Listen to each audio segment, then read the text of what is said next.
If you want to understand the future of global power, don't start with aircraft carriers. Start with silicon. On a densely populated island off the coast of mainland China sits the most strategically important industrial infrastructure on Earth. Taiwan's Semiconductor Manufacturing Company, TSMC, produces the majority of the world's most advanced microchips, the processors that power artificial intelligence systems, advanced weapons platforms, smartphones, electric vehicles, data centers, and cloud computing. This is not just manufacturing. It is technological sovereignty. Step 1. How Taiwan became the keystone. In the 1980s and 1990s, Taiwan made a strategic decision, specialized not in designing chips, but in fabricating them better than anyone else. While American firms like Apple, Nvidia, and Qualcomm focused on chip architecture and software ecosystems, TSMC perfected the art of ultra-precise semiconductor fabrication. The result? Extreme ultraviolet lithography, nanoscale transistor density, and manufacturing yields that competitors struggle to match. Today, if you remove Taiwan from the supply chain, you don't just slow innovation, you paralyze it. Step 2. Why China cannot ignore this. China views Taiwan as a breakaway province. But beyond sovereignty narratives lies something deeper, chip dependence. China imports hundreds of billions of dollars in semiconductors annually. Despite enormous domestic investment, it remains behind in cutting-edge fabrication. Control over Taiwan would not automatically give China TSMC's expertise.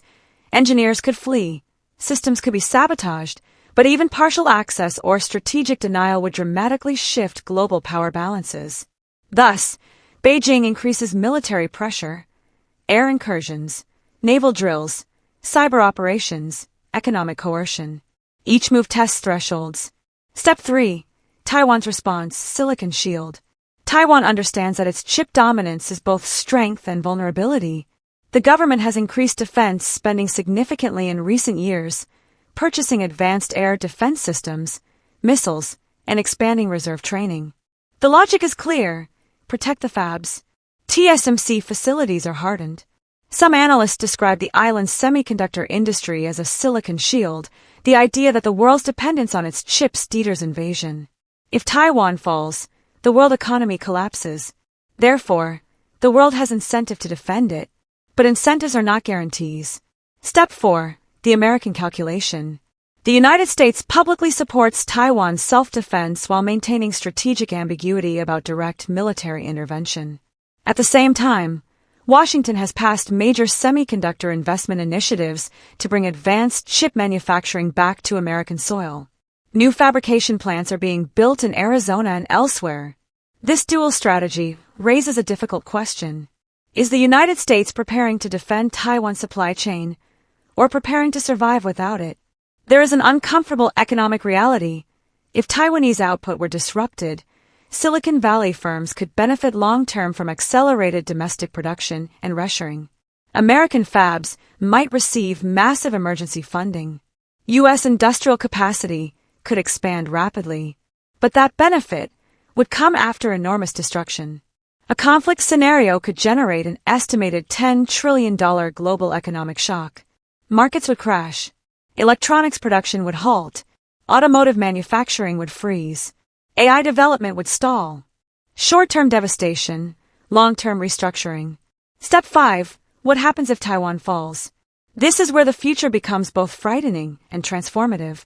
If Taiwan's fabrication dominance collapses, several things could happen. Massive global investment into alternative semiconductor technologies. Accelerated research into new materials beyond silicon. Regional tech blocks forming around the U.S., China, and possibly Europe. Radical redesign of supply chains. Your smartphone could look different. Your car's onboard systems could be delayed or redesigned. AI progress could slow temporarily or shift toward more energy-efficient architectures. In crisis, innovation often accelerates. World War II reshaped aerospace and computing. The Cold War accelerated space and microelectronics. A Taiwan shock could catalyze new chip paradigms, photonics, quantum materials, or radically distributed manufacturing. But innovation born from disruption comes with cost. Step 6. Why this should electrify American attention. This is not distant diplomacy. It is your laptop, your retirement portfolio, your car loan rate, your national security. The U.S. China decoupling is not simply tariffs and trade rhetoric. It is the strategic separation of technological ecosystems. If deterrence holds, the world enters an era of parallel innovation blocks, higher costs, more redundancy, more resilience. If deterrence fails, we experience the largest supply chain shock in modern history. Taiwan stands at the fault line. And here is the inspiring part. Small nations can shape global destiny.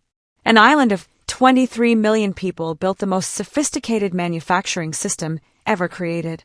That should awaken something in Americans, a reminder that strategic vision, education, and industrial focus matter. The future of technology will not be decided only by who has the biggest army. It will be decided by who controls the most advanced production nodes. Silicon is power, and power is being contested,